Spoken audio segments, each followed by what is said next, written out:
Alright, I'm just going to demonstrate something really cool you can do with the power of ChatGPT and Langchain.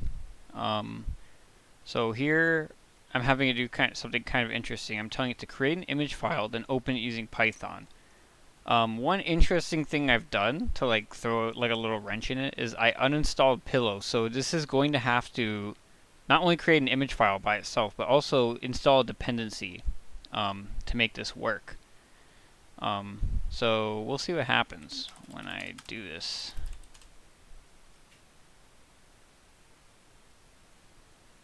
Alright, so it saw that it didn't have Pillow, so now it installed Pillow, it created the image, and I think it's going to open it. Yep, there we go. It opened it. Just like that.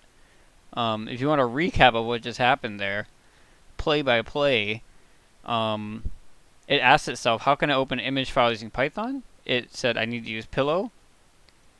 It decided that it needed to install Pillow, so it did that. This is it installing Pillow.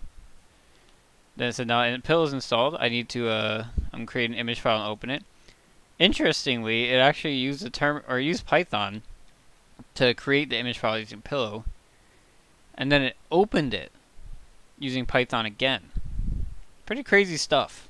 Anyways, that's it.